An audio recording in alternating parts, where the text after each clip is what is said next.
আমাদের ভাগ্য কে রচনা করে? অনেকেই উত্তর দেবে বিধি বা বিধাতা। এই তো, আমাদের ভাগ্য কে রচনা করে? বিধি বা বিধাতা। শাস্ত্র বলছেন আমাদের কর্মফল শোধ করবে কে? আমাদের কর্মফল থেকে দায় মুক্তি কে দেবে? যদি এই দুটো প্রশ্ন আপনাদের কাছে জিজ্ঞাসা আকারে করি, বিনীত সহকারে উত্তর কি? আমাদের ভাগ্যের রচয়িতা বিধাতা না। আমাদের ভাগ্য রচনা বিধি বা বিধাতা করেনি। খুব গাঢ় সত্য কথা হলো আমাদের ভাগ্য আমরাই রচনা করেছি।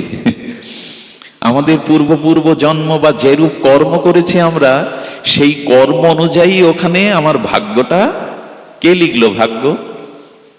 বিধি মানে কি? আমি যেমন কর্ম করেছি সেই কর্ম অনুযায়ী আমার ভাগ্য রচনা হয়েছে। আর যেহেতু আমার ভাগ্য আমি রচয়িতা, এই জন্য আমার কর্মফলের দায় মুক্তি অন্য কেউ দেবে না, আমাকেই এই কর্মফল হতে মুক্ত হতে হবে। এইসব কথাগুলি দার্শনিক বিচারে অনেক গূঢ় কথা। দার্শনিকরা, আচার্যরা বিচার করেছেন ভাগ্যের। কিন্তু দুঃখের বিষয় কি জানেন? সফলতা এলে বলি আমি করেছি, আর দুঃখ বিফলতা এলে সবসময় মানুষ দোষ দেয়, ভগবান আমার কপালে এত দুঃখ দিল। সামনে যাকে দেখি বলি ওই আমাকে দুঃখ দিয়েছে। আরে তোমার দুঃখ দাতা, তোমার কর্মফলের দুঃখ দাতা অন্য কেউ না। এইটা ভাবতে হয় যে আমার কর্মফলই আমার জীবনে এই পরিস্থিতি সৃষ্টি করেছে।